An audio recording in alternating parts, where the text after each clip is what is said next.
하나님 거룩한 주일 허락하시고 주님의 복음을 듣게 하시니 고맙습니다. 늘 물가에서 그물을 씻는 모습으로 살아가는 저희들 불쌍히 여겨주시고 깊은 곳에 그물을 던지는 삶으로 초대하여 주시옵소서. 그곳에서 나는 죄인입니다. 나를 떠나주십시오 고백하며 주님을 바라볼 수 있는 눈을 허락하시고 모든 것을 버려두고 주님 따라 나셨던 베드로처럼 저희도 주님 바라보며 나아갈 수 있는 은혜를 허락하여 주시옵소서. 이 시간 교회를 사랑하며 교회를 세워가기 위하여 저희 피택자들 세워주시니 고맙습니다. 어려운 상황 속에 우리에게 주어진 과제 잘 감당할 수 있도록 은혜도 주시고 지혜도 주시고 능력도 주십시오. 예수 그리스도 이름으로 기도드립니다. 아멘.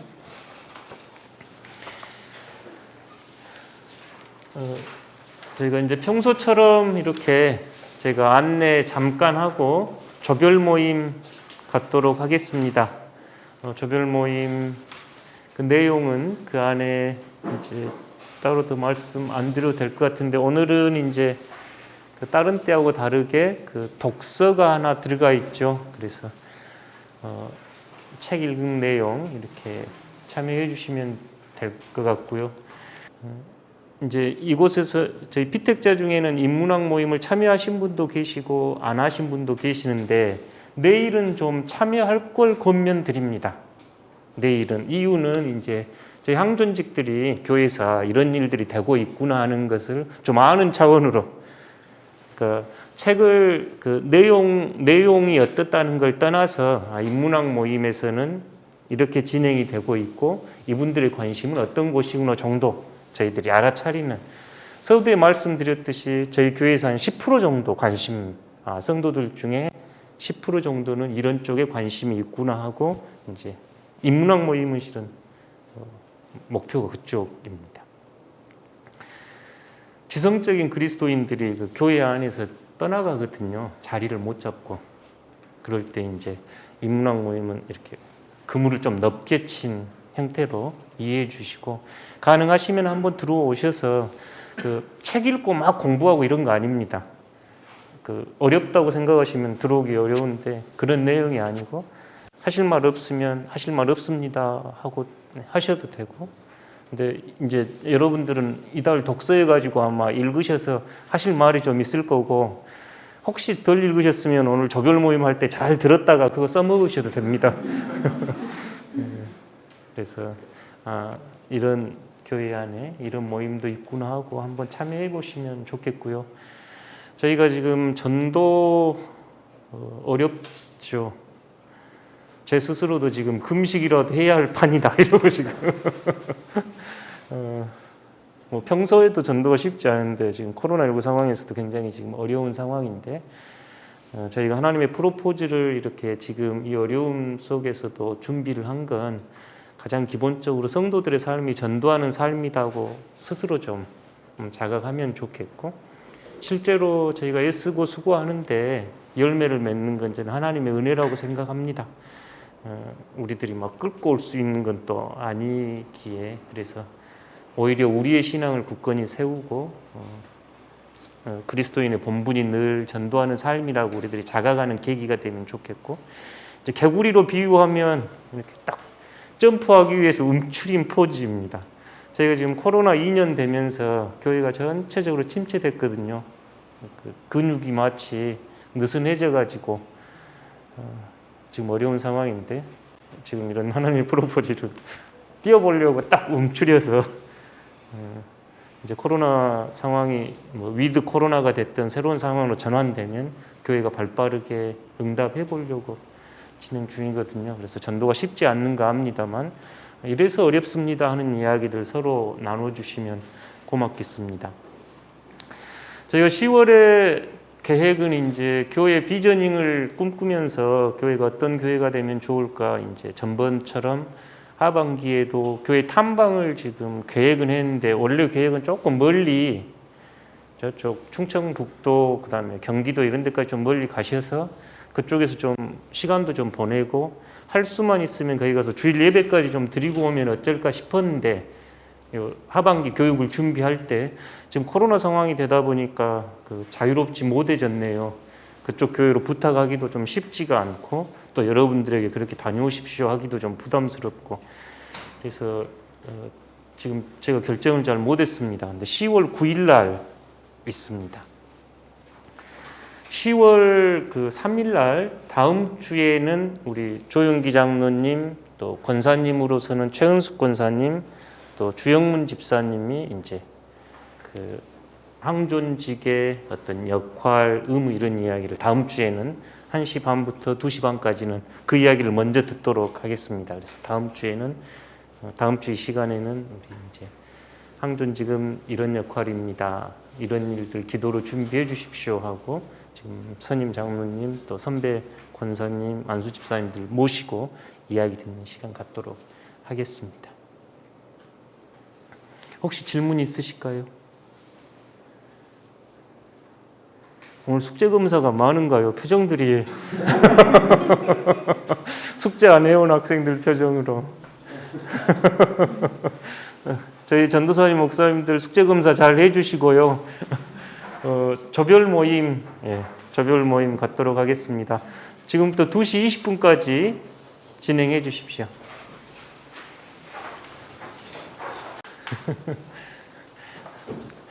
이번에 숙제가 좀 어려우신 모양이네요. 방과 후 스터디도 하고 계시고. 네. 좋습니다. 아주 훌륭한 자세입니다. 네. 여러분 혹시 오징어 게임 보셨나요? 아, 들어보셨어요?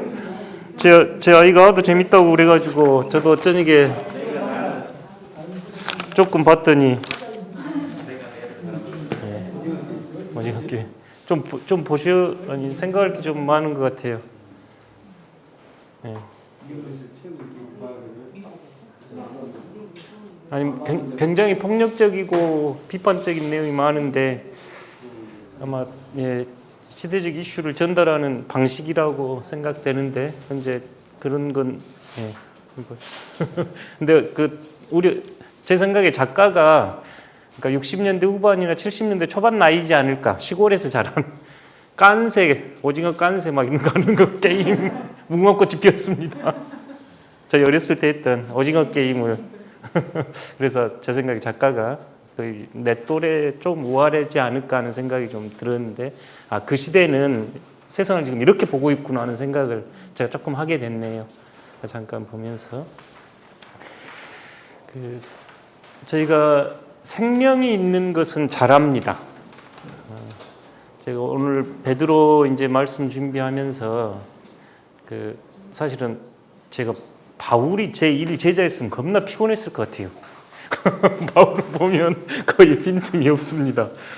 바울은 근데 베드로는 보면 거의 우리 주변에서 만날 수 있는 우리 형님들, 삼촌들 이런 모습이 베드로 같은 생각이 좀 드는데 왜 예수님은 첫 제자를 이렇게 베드로로 세우셨을까 생각해 보면 너무 우리가 좀 닮아서 그런 거 아닌가 싶은.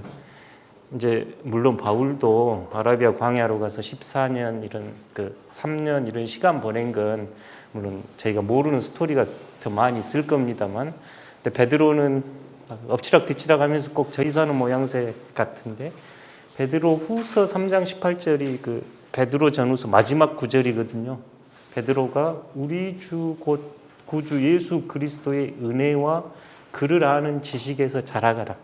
저는 이게 이제 베드로가 늘 본인의 신앙 고백 같이 좀 느껴져요. 마지막 위원 같이.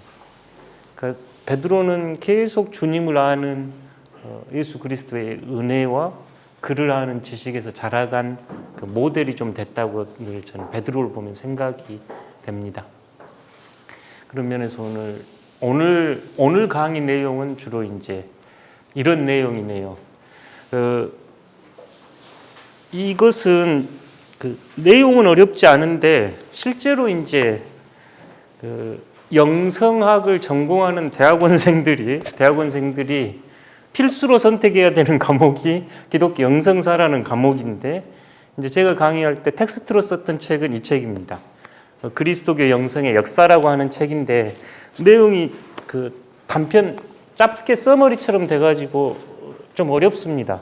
실제로 막 다른 책들은 막 이만큼 두껍거든요. 왜냐하면 역사를 쓰는 책이라. 근데 이건 이제 그 아주 그 간단한 아웃라인이라 그럴까요? 어떤 시대에 어떤 영성이 어떤 특징을 가지고 있었다 정도 나오는데 이 책의 저자가 기독교 2000년 역사를 쭉 보면서 기독교 영성의 2000년 역사를 보면서 이런 형태들이 있더라 하고 그린 겁니다. 그러니까 여기 보면 이제 영어로 분석적인 안내 이렇게 써졌거든요. 기독교 2000년 역사를 쭉 살펴보면서 기독교 안에 영성은 이런 흐름이 있구나 하고 나눴는데 먼저 위아래로 보면 그 핵심적인 쉬운 질문 같은 경우는 이런 거예요. 내가 하나님을 어떻게 경험합니까? 하나님의 사랑이나 하나님을 내가 아까 아는 지식에서 자라가라 그러는데 어떻게 하나님을 알지?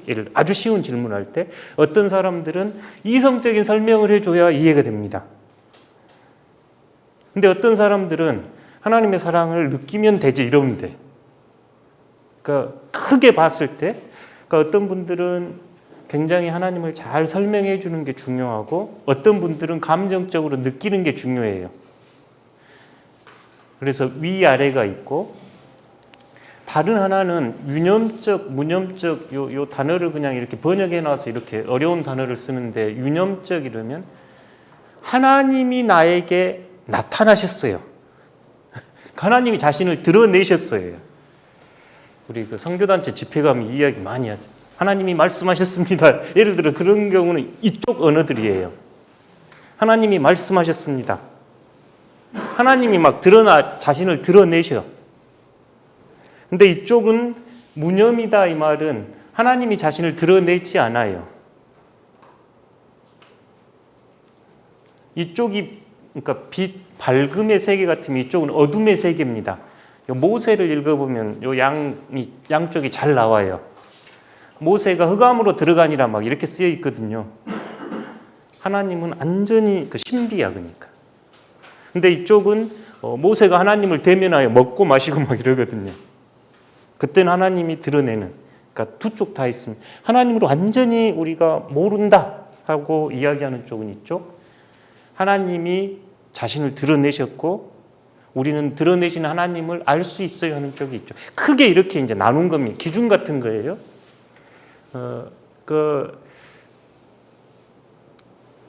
보편적인 기독교 2000년 영성사 안에서 이렇게 나눈갑다 이 정도 이해하시면 돼요. 그러니까 요 전체는 기독교 2000년 역사 안에 있었던 특징이라고 이해하시면 됩니다. 여러분이 이제 이거 검사 쭉 하셨는데 1번이 이쪽이었는데 1번이 제일 많으신 분 2번이 제일 많으신 분 3번이 제일 많으신 분 4번이 제일 많으신 분 훌륭하십니다. 방금 몇 번이 제일 많던가요? 2번. 왜 그러죠? 이제 그 이야기 한번 해볼게요. 요건 이따 다시 와서 하고 여기가 1번인데 1번은 하나님이 드러나고 머리로 이해하는 게 중요합니다. 그러니까 이분들에게는 설명을 잘 해줘야 돼요. 설명을 잘 해주고 논리적이어야 돼. 여기에 대표적인 사람들이 신학자들이거든요. 이 작업을 한 사람들이. 그러니까 믿음에 대한 이성이 굉장히 중요합니다. 요걸 신학이라고 봤거든요. 그리고 합리적인 전개를 해줘야 돼. 뿐만 아니라 이분들에게 기도는 영감을 불러일으키고 계시에 대한 이해가 굉장히 중요합니다. 영적 진리에 대한 이성적 역할이 중요해요. 토마스 아퀴나스나 칼 바르트는 다 신학자들이죠. 장로교 전통은 이쪽에 있습니다. 교회 와서 공부 많이 시킨다 이러면 장로교야. 원래 장로교 전통이 공부를 많이 시킨 전통이 칼빈이 법학자기도 해서 그렇습니다. 공부를 많이 시켜가지고 이해를 시켜줘야 돼요. 원래 장로교 전통은 이제 이쪽이었죠. 그래서 막 성경 공부 많이 시키고 막 이거 많이 할 때가 원래 이제 장로교 전통이 머리로 하나님을 이해하고 그 하나님이 드러나 계신, 반면에 이쪽은 오히려 저희 장로교 전통보다는 오순절 전통에 가까워요. 부흥운동 전통에 가깝습니다. 우리가 여기가 굉장히 많은 건 이쪽 영향을 많이 받아서 그래요. 여러분 근본주의 책 읽으셨죠? 이 영향이에요. 그러니까 저희들이 좀 여러분 안 이상하실지 모르겠는데 저희가 찬송가를 보면 대부분이 미국 찬송가입니다. 세계적으로 이런 나라가 없어요. 우리 조선 사람이 조선 찬송을 불러야 되는데 미국 찬송을 불러. 우리 찬송가에는 우리 노래가 20%인가 밖에 안 돼요. 70%인가가 미국 찬송이에요. 지금도. 세계적으로 그런 기독교가 없습니다. 그러니까 미국에서 이제 선교사님들이 가지고 온 신학이 이 형태였어요. 이 형태. 중생이 굉장히 중요하고, 그러니까 삶이 거룩해야 돼요. 거룩을 강조하고, 예배 같은 경우는 막 감동적으로 감격이 이게 중요해요. 요 위쪽은 설교 같은 경우도 매우 지성적으로, 그러니까 여러분이 설교를 어떻게 이해하시는지 모르겠는데 제가 늘 설교하면 떠오르는 분이 찰스 프라이스 목사님이라고, 영어 되신 분들은 구글 쳐보면 나오는데, 캐나다에서 큰 교회가 피플스 처치예요. 우리말로 하면 만민교회야. 선교를 제1번으로 하는 교회예요. 그 목사님 설교는 완전 신학 강의야. 완전 신학 강의. 소위 그러니까 우리가 복음주의다 이러는데 완전 신학 강의. 근데 이제 우리가 예배가 막 감각적인 체험을 중요하게 여기고, 기도는 하나님의 현존 체험하고, 우리가 간증하고 이런 것도 이범주의에 있습니다. 내면의 변화에서 사회적 변화에 대한 외적 표현을 강조하고, 그러니까 내면의 변화가 늘 중요해요. 개신교 중에서도 오순절이나 복음주의자 쪽이 이쪽이 강해요. 우리가 이쪽이 굉장히 많은 건 이 영향을 받아서 그래요. 여기까지 이해되신가요? 이제 무념적으로 가면 전반적으로 저희 교회는 요 오른쪽이 많고 왼쪽이 작은데, 무념적 이쪽은 하나님의 신비가 커요. 하나님의 신비가 크다 이 말은 하나님은 우리가 잘 몰라. 그러니까 막 함부로 결정해버리면 안 돼. 이쪽에서 이제 많이 쓰는 표현들이, 하나님을 우리가 잘 모르니까 가만히 하나님 앞에 머물러서 하나님을 바라보아야 합니다. 그게 이제 이 컨템플레이션이라고 하는 영어를 한글로 관상 이렇게 번역해 놓은 건데, 관상 또는 관조 이렇게 번역해요. 우리가 하나님을 잘 모르니까 모르는 하나님 앞에서 가만히 있는 게 제일 좋은 방법이에요. 내면의 평화가 중요하고, 우리가 하나님의 뜻을 잘 모르니까 하나님 앞에서 매우 단순하고 하나님만 지향하는 삶을 수도자적 삶 이렇게 이야기합니다. 기도나 신비, 고독을 강조하고, 대개 영성가들은 이쪽이에요. 그리스도교 영성에서 영성가들은 침묵과 고독 속에 홀로 하나님을 지향하는 이런 글들. 그 다음에가 위쪽인데, 이성으로 이해되어야 하고, 하나님은 자신을 잘 우리가 알 수 없지만 하나님은 이 세상과 이 사회와 이 역사 안에 드러나신다. 그러죠. 하나님이 역사 안으로 드러나시는 거죠. 그러니까 사회를 참여하고 정의와 평화, 생명이 중요합니다. 기도는 자신의 어떤 감정적 결단이 아니라 증인으로서 삶이에요. 행동과 사회 정의에 대한 관심이 많고, 예언자들이 이쪽입니다. 이 네 축이 다 있어요. 이 네 축이. 그러면 여러분 표시해 놓은 거 한번 봐보셔요. 지금 여기까지 이해되신가요? 여러분 표시해 놓은 거 한번 보시면서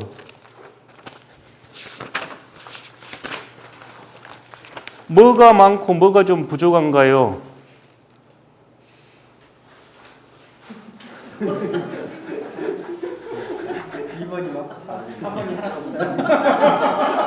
그러니까, 예, 고맙습니다. 웃어주셔서 고맙습니다. 예, 예, 그러니까 예, 웃어주셔서 고마운데, 예?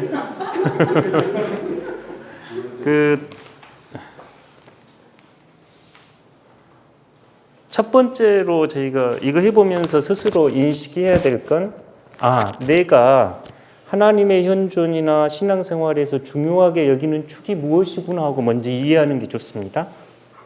자신을 이해하는 것 중요하고, 목사는 공동체가 어떤 특징을 가지고 있는지 아는 게 중요해요. 근데 한국 교회는 70% 정도가 여기에 있습니다. 70% 정도가. 그러니까 이런 이야기를 하면 설교가 너무 메말랐다 그러고, 이런 이야기를 하면 왜 그거 해야 하냐고 그래요. 그러니까 무슨 말이냐면 이 네 부분은 교회 2000년 전통 안에서 계속돼 왔던 전통이고, 이 네 부분은 우리 함께 신앙생활에 가신 분들이 하나님을 체험하는 방식들이었어요. 그런 이해하는 게 중요합니다.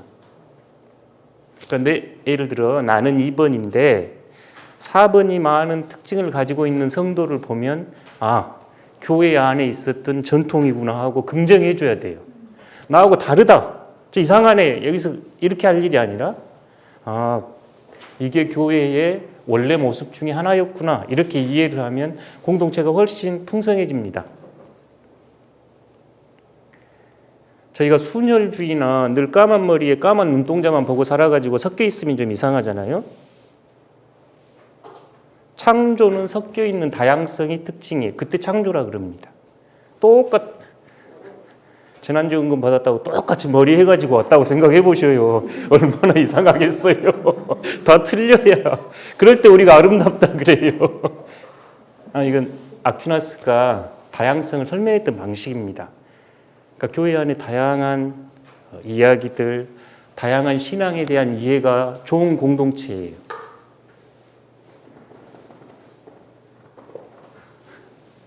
똑같은 사람이 걸어다닌다고 생각해 보셔요. 그래서 저희가 첫 번째 자신을 이해하는 것 중요하고, 두 번째 우리와 함께 신앙생활 하신 분들이 나하고는 좀 달라도 기독교 전통 안에 있었구나. 가장 바람직한 모습은 내 분면이 고르게 성장하는 겁니다. 올라보니까 우리 오영상 집사님 고르게 이렇게 그려져 있는 것처럼 여기서 보이네요. 좋습니다. 삼각형이 되면 좀 심각하게 물어봐야 돼. 왜 나는 이 부분에 대해서 한 번도 없었을까? 그러니까 여러분 잘못은 아니에요. 여러분 잘못이 아닌 게 신앙생활을 하면서 그 부분에 대한 소개가 덜 됐거나 그런 부분을 경험할 부족했기 때문이죠. 왜냐하면 대부분 제 한국교회 목사들도 이쪽이거든요. 그러니까 신학교 교수가 목회한다 그러면 교수가 목회 잘 못하는데 그럽니다. 왜냐하면 교수의 관심은 이쪽에가 있었거든요.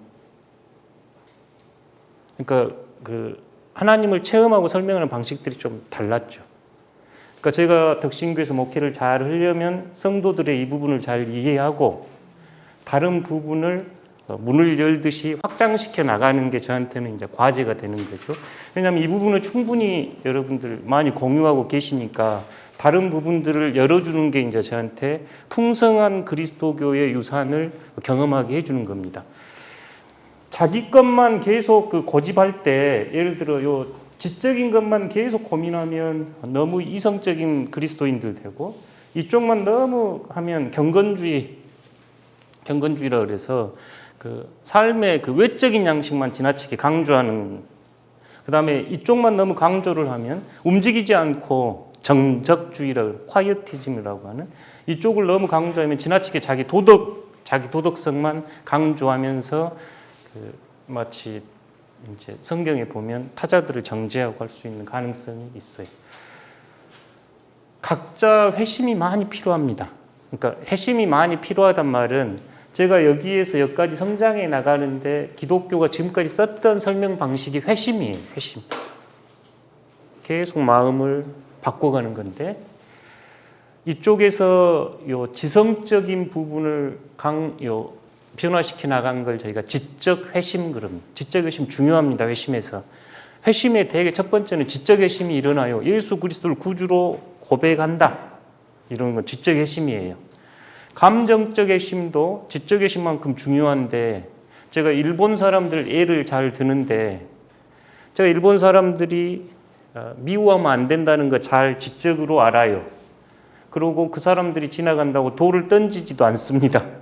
그런데 마음 안에는 내가 여전히 일본 사람들이 안 편해. 그러면 제가 이 감정적 회심으로 계속 초대받는 거예요. 감정적 회심으로. 저희가 감정적 회심 굉장히 중요해요. 내가 의견이 좀 다른 사람들, 예를 들어 지적으로 동의가 되는데 적대적으로 대해지고 이럴 때는 저희 내면이 여전히 감정적으로 회심이 요구되고 있는, 영적 회심의 가장 큰 특징 중에 하나는 그 다양성을 인정하면서 성령 안에서 하나됨입니다. 성령 안에서 하나됨. 그러니까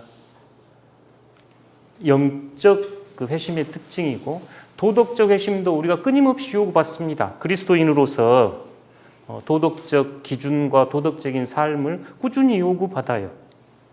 그래서 도덕적 회심도 요 네 분면이 우리가 모두 이렇게 발달해 가야 되는 과제를 가지고 있다. 여기까지가 이제 이 부분 이야기입니다. 그래서 첫 번째는 내가 어떤 신앙의 특징을 가지고 있는지 아는 것. 두 번째는 나와 다른 사람의 신앙이 좀 달라도 괜찮고, 오히려 많이 다르면 많이 다를수록 배울 수 있어서 좋다. 세 번째는 각 분면은 우리가 성장시켜라고 초대받는 겁니다. 내가 지금이 됐다가 아니라 베드로 사도 이야기를 처음으로 꺼냈지만 계속 자라가야 될 영역이에요. 그래서 내 분면이 골고루 성장해 갈 때 우리가 기독교 2000년이 가지고 있었던 영성 정통을 보다 풍요롭게 누릴 수 있습니다. 여기까지 뭐 들었는지 옆에 분한테 설명 한번 해주시고 자기 거 다시 한번 살펴봐 주십시오. 그러니까 예를 들어 저 흔들리는 저 단풍잎을 보면서, 낙엽을 보면서 하나님의 현존을 경험할 수 있는 사람은 흔들리지 않는 나무를 보고 하나님의 현존을 경험할 수 있어요. 그러니까 이쪽이 확장되면 이쪽이 확장되는 겁니다. 여기가 확장됐다고 저쪽이 줄어드는 게 아니고, 현상적으로 하나님을 깊이 머리로 아는 사람, 더 많이 머리로 이해하면 이해할수록 가슴 깊은 곳에서 하나님의 현존을 느낍니다. 그러니까 위쪽이 늘어났다고 밑에가 줄어들고 이러지 않고 양쪽으로 그러니까 더 깊어지고 더 넓어지고, 더 깊어지고 더 넓어지는 게 이제 신앙의 여정이고, 베드로를 통해서 또는 바울의 가르침으로 저희가 신앙의 여정을 생각해 볼 때 목표는 점점 커져야 합니다. 그러니까 그다음에 우리 가정, 또 우리 교회 중요하지요. 여기를 넘어서 우리 사회를 넘어서 우리 국가를 넘어서 인류, 인간을 넘어서 창조 세계까지 쫙쫙 퍼져서 하나님이 모든 영역에 계심을 인정하고 그곳에서 우리가 그리스도인으로 살아가게 우리 자신을 개방시키는 것. 그래서 바울은 이것을 그리스도의 장성한 바울의 그리스도는 우주 끝까지입니다. 그러니까 점점 신앙이 깊어질수록 역사에 대해서 관대해지고, 왜냐하면 역사는 하나님이 운행하시는 곳이거든요. 우리가 비록 이 세상이 악하고 나쁘다고 이야기할 수 있어도 하나님께서 끊임없이 생명운동을 하고 계시는 곳이 우리가 살아가는 이곳이거든요. 그것을 조금 더 눈뜨고 볼 수 있고 긍정해 줄 수 있는, 그래서 나하고 좀 달라도 내가 보기에 부족하고 한계가 있는 것 같아도 주님께서 함께 계시는 이 그리스도 안에서 우리가 한 지체인 것을 알고 서로 사랑으로 섬겨줄 수 있는 것, 이제 바울이 쓴 표현으로는 한 몸입니다. 우리 각자가 주님 안에서 한 몸. 그러면 이제 삶의 태도가 바꿔지겠지요. 여기까지가 이제 이거 해본 거고요. 요건 비싼 강의료 내셔야 됩니다.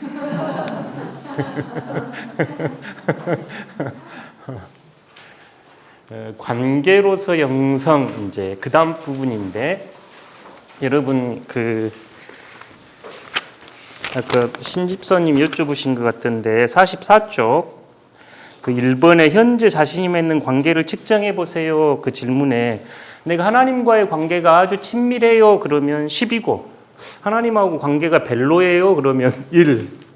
자신과의 관계는 어떻게 보냐면 자신을 하나님의 소중한 사랑받는 자로 여기는지, 내 자신이 그리스도 안에서 거듭난 존재로 제 스스로 압니다. 내가 하나님께 얼마나 고귀하고 아름다운 존재인지, 아니면 여전히 내가 내 자신을 대면할 때면 싫고 거부감이 일어나는지, 자신이 여전히 싫고 거부감이 있고 이러면 자신과의 관계가 낮은 점수고, 나르시시즘에 빠져라는 건 아닙니다. 나의 존재가 하나님 앞에서 얼마나 거룩하고 성스러운 존재인지, 자신에 대한 하나님의 입장에서 긍정이 높으면 높은 점수. 2번 이해되시죠? 3번은 이웃과의 관계. 나와 다른 생각, 다른 습관, 다른 정치적 태도를 가질지라도 그 사람을 내가 그리스도 안에서 형제와 자매로 볼 수 있는가? 그쪽에 더 개방적이면 개방적일수록 높은 곳, 그렇지 않으면 좀 낮은. 그 다음에 창조 세계와 관계도 창조 세계가 하나님의 거룩한 현존을 드러내는 곳으로 여기고 귀하고 존중하며 대하는가, 아니면 그냥 우리 인간을 위해서 마음껏 써도 된다고 생각하는지, 아니면 별 생각 없이 보시는지, 그런 게 이제 44쪽입니다. 한번 표시 한번 해보시겠어요? 해보셨는가요? 조별 모임에서? 그럼 한번 표시 한번 해보시고 스스로 한번 체크 한번 해보십시오. 이제 이걸 해보면서 이것도 쭉쭉 끄트리로 10번 쪽으로 성장해 가야 되는데요. 저희 신앙인들은 크게 이게 아마 이쪽 컴퓨터로 오면서 글씨가 좀 깨져버린 것 같은데, 4가지 관계 안에 살아갑니다. 하나가 하나님과의 관계예요.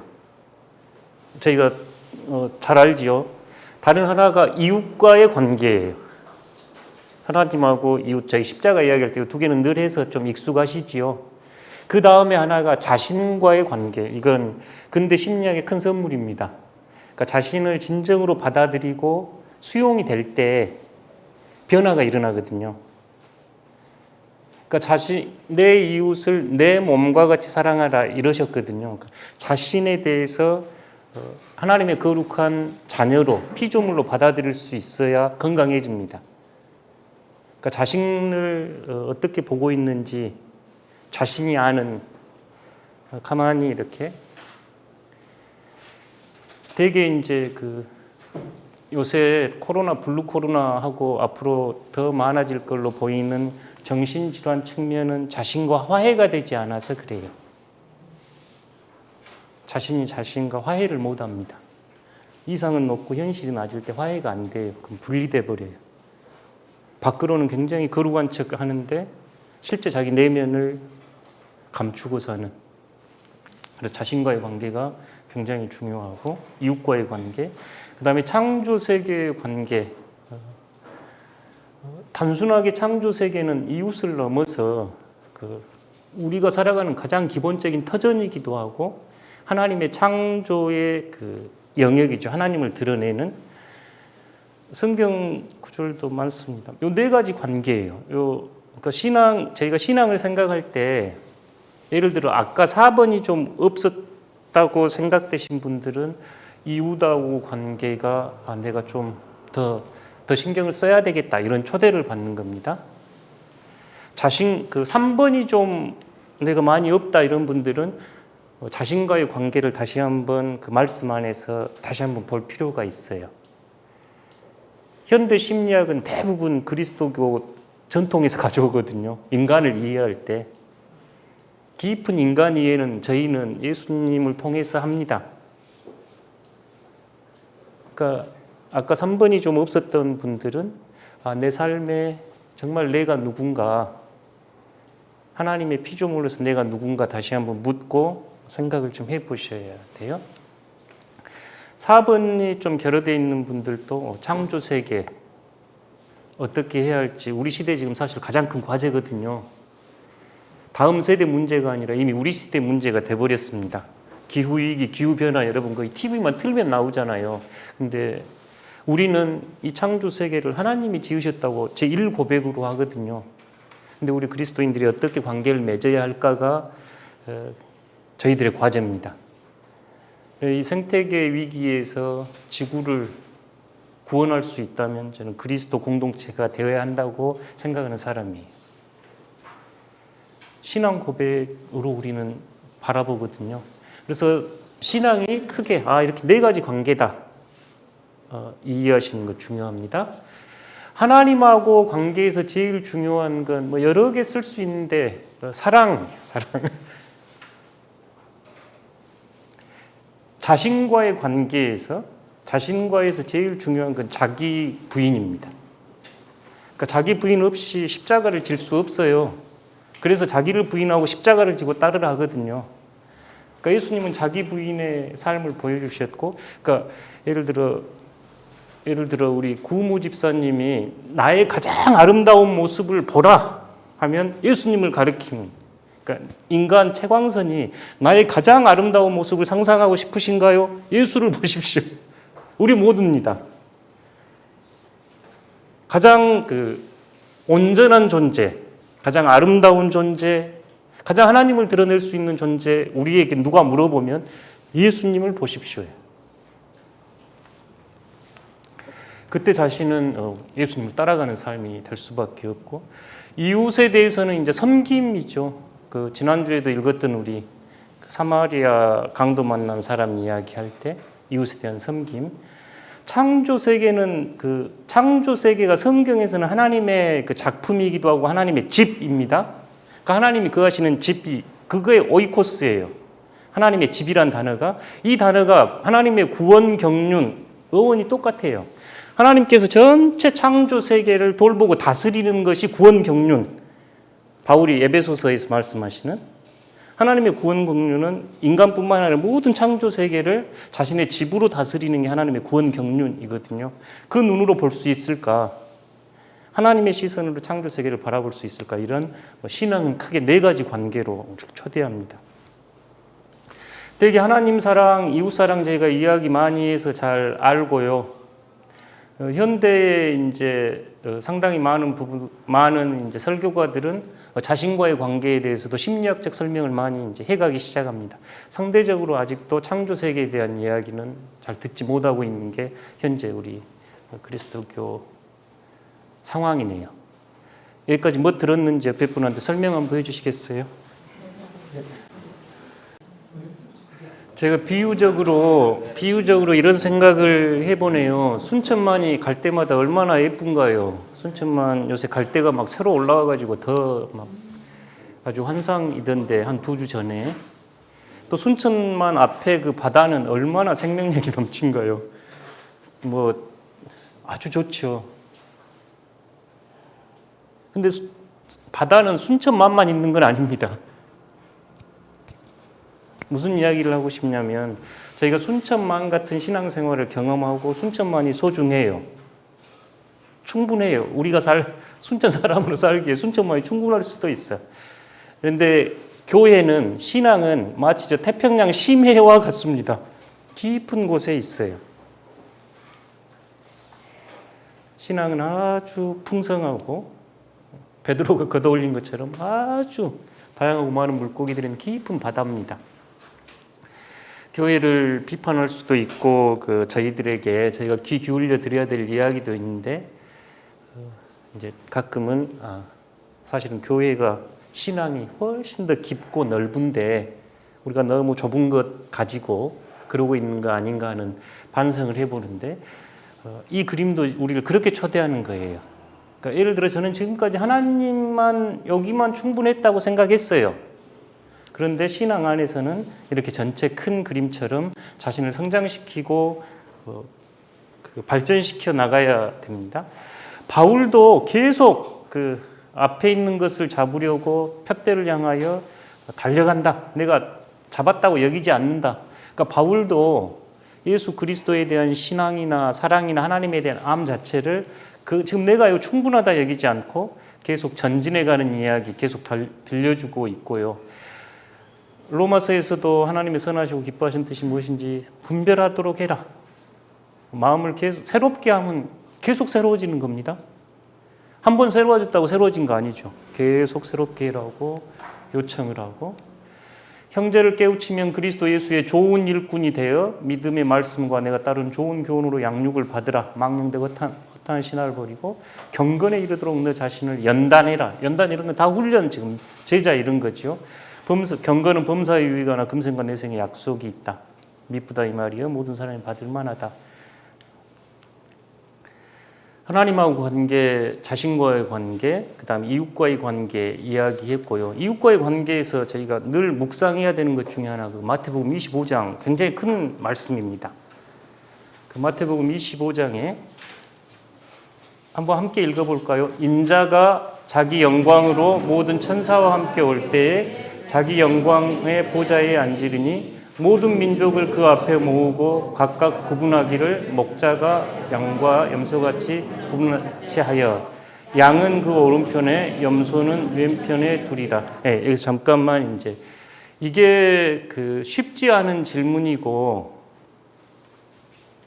마지막 때 이 질문에 대해서 저희가 어떻게 응답할지 질문을 할 수 있는데 지금 예수님의 마지막 때 말씀은 양과 염소가 지금 이렇게 나눠지는 거예요. 심판주의 지금 자리에 앉아 계십니다.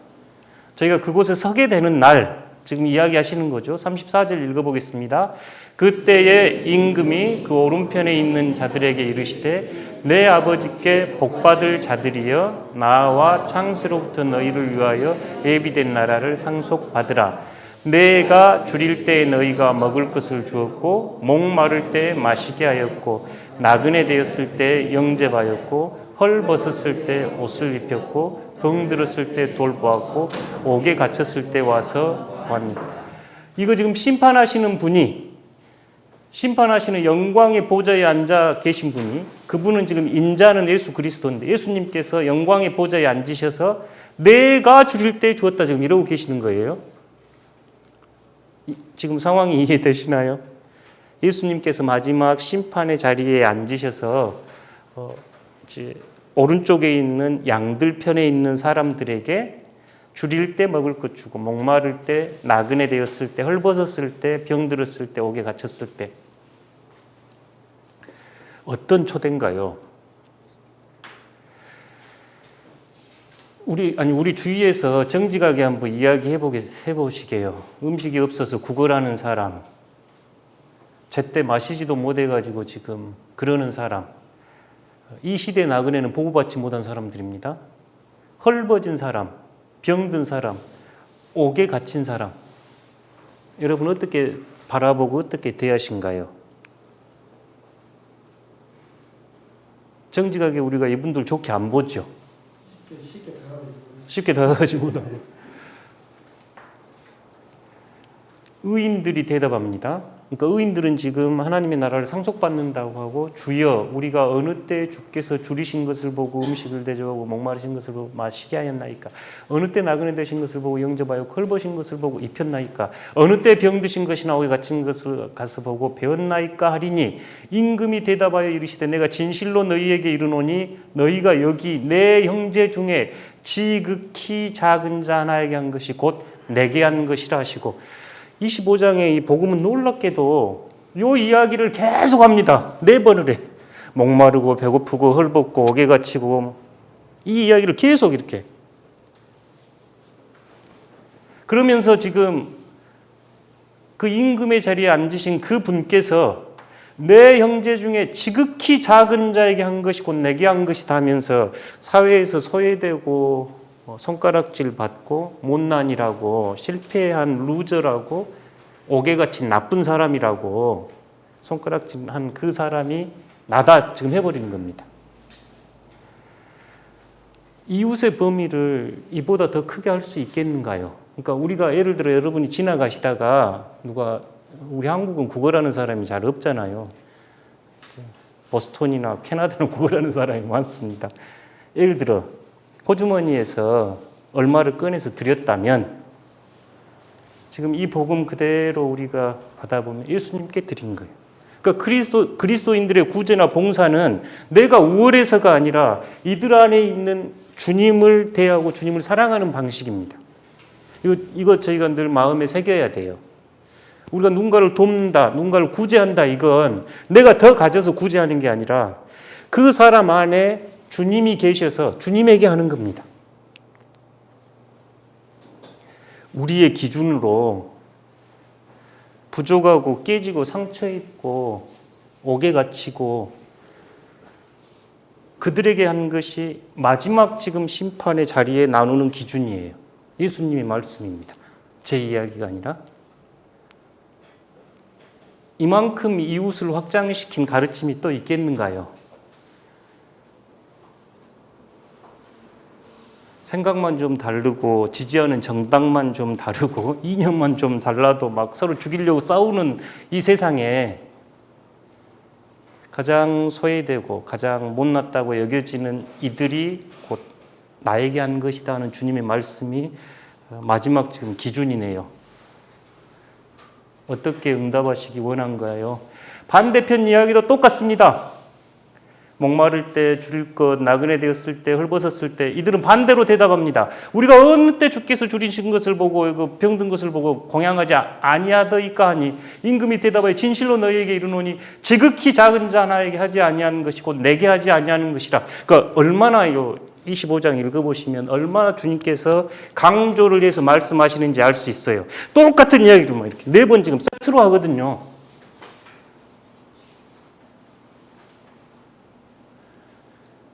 의인들은 영생에 들어가리라. 그러니까 저희가 이웃을 사랑합니다, 이웃을 섬깁니다 이럴 때 가장 작은 자, 그러니까 우리가 가장 작은 자 그러면 어떻게 전달할지 잘 모르겠으나, 그러니까 우리 기준에 가장 못 미친다고 보이는 그 사람 안에 주님 계십니다 이러면 됩니다. 내 눈에 제일로 못났다, 제일로 부족하다, 턱없이 안 됐다 이렇게 보이는 그 자리에 주님 계십니다.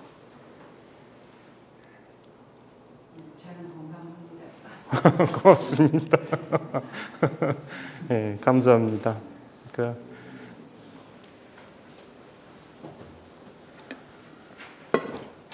만약 이 눈으로 보시면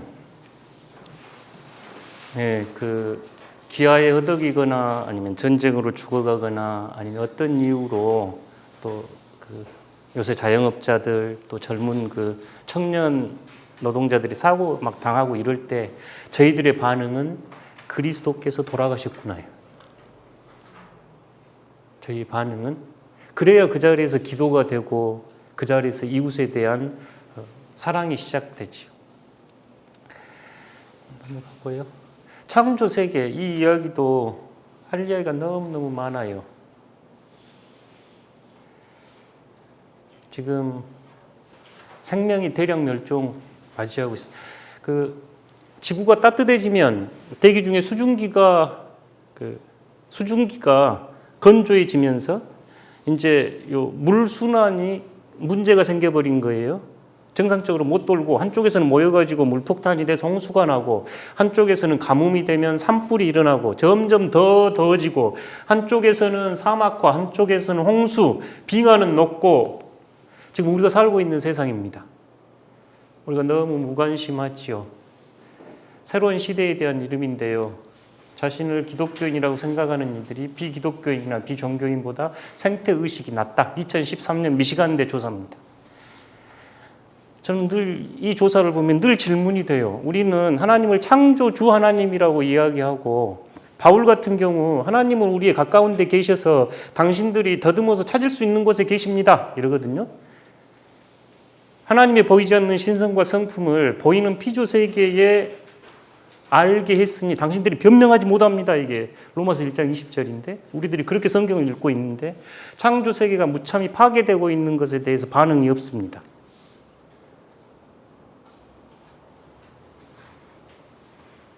그러니까 저희가 창조주 하나님이라고 고백하는데 창조 세계를 파괴하고 있는데 반응이 없고 예수 그리스도를 생명의 주라고 고백하는데 생명이 무하게 멸종돼 가는데 반응하지 않고 성령을 생명의 영이라고 이야기하는데 생명이 죽어가는 곳에 함께 신음하지 않습니다.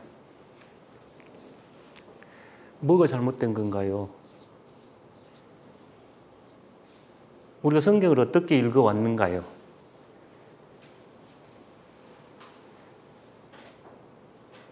어떤 신학적 질문, 어떤 현대적인 질문이 있을지라도 저희의 그 마지막 질문은 예수님입니다.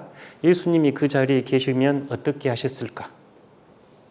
마지막 질문은 멸종돼 가서 신음하는 그 동물종 앞 예수님 보셨으면 어떻게 하셨을까?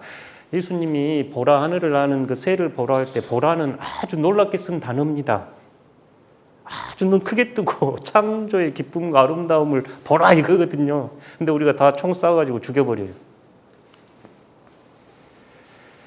우리 시대의 과제입니다. 뭐 들었는지 잠깐 이야기 좀 하시겠습니다. 지금 뒤쪽에 나누었던 네 가지 관계, 하나님하고 관계, 자신과의 관계, 이웃과의 관계, 창조 세계와 관계는 그 내 신앙의 영역이 확장되어야 할 뿐만 아니라 교회가 관심을 갖고 응답해야 될 영역입니다. 그러니까 우리 시대에 이제 2021년 항존직으로 임직하시는 여러분들은 우리 시대가 지금 이런 과제가 있구나. 우리 교회는 어떻게 응답할 수 있을까 하고 기도하고 함께 말씀을 묵상하고 대안을 찾고 하는 과제가 이제 여러분 앞에 있는 겁니다. 지금까지 내가 별로 신경 안 썼으니까 익숙하지 않으니까 여기서 끝난 게 아니라 우리가 신앙이 기본적으로 크게 네 가지 관계고 교회가 이 네 가지 관계에 대해서 적극적으로 응답을 해야 되는 과제가 우리 시대에 주어진 겁니다. 예를 들어 환경 문제 같은 경우는 중세나 산업혁명 이전에는 없었죠. 저 때는 한 인간의 인권이 더 중요했거든요. 그때는 교회가 인권의 문제에 응답했습니다. 각 시대마다 주어진 과제들이 있거든요. 우리 시대에 주어진 과제를 하나님께서 여러분에게 맡기시려고 항존직으로 세운 겁니다. 어느 누구도 그렇게 생각하지 않겠지만 목사든 장로든 안수집사든 권사든 이게 어떤 영광인가요? 이게 무슨 의미가 있습니까? 이 시대에 우리 김철미 집사님 권사로 덕심교회 섬겨주십시오 하고 하나님이 부여하신 거예요. 우리들이 받은 직분은 그렇습니다. 아니 우리 누구라도 오늘 저녁에라도 옷 벗고 하나님 앞에 갈 수 있는 사람들이죠. 교회도 마찬가지죠. 그런데 오늘 이 자리에 우리가 이렇게 모여가지고 함께 공부를 하고 함께 권해를 하는 건 우리 시대에 하나님이 우리에게 이때 이제 오영성 집사님 일하셔야 합니다 하고 세워주시는 거예요. 그때 항존직이 의미가 있어요. 선배 장로님, 선배 권사님, 선배 집사님들이 하셨던 그 시대의 일을 이제 우리 시대에는 우리가 응답해야 되는 과제가 있기에 하나님은 이때 여러분을 이곳에 세우셔서 지금 일을 맡기시려고 하는 겁니다. 이 네 가지 영역은 우리들이 이제 응답해 나가야 될 신앙의 영역이고 교회 목회에서도 이제 적용이 돼야 될 부분들이네요. 오늘 쉽지 않은 이야기들 또 자신의 생각과 틀을 좀 확장시켜야 수용이 되는 이야기들 듣고 나누셨을 건데요. 다시 한번 집에 가셔서 곰곰이 생각해 보시면서 한번 반추해 보시면 좋겠습니다. 다음 주는 아까 안내 드렸듯이 첫 부분은 우리 장로님, 권사님, 안수집사님 대표로 오신 분들이 항존직의 자세는 이렇습니다 하고 이제 교육하는 시간 갖고, 두 번째 시간에는 여러분 55쪽 보시면 그 권여길 박사님이 쓰신 코로나19 시대에 하나님을 어디에서 만날 수 있을까라고 목회와 신학에 나와 있는 내용 몇 장 안 됩니다. 쭉 한번 읽어보시고 거기에 대한 답변이 62쪽. 조별 모임에서는 그래서 요 뒤에 거 55쪽에서 62쪽 조별 모임으로 다음 주에 하겠습니다. 한번 쭉 읽어보시고 혹시 이 글에서 부족한 게 있으면 여러분이 생각을 좀 더 하셔도 좋겠습니다.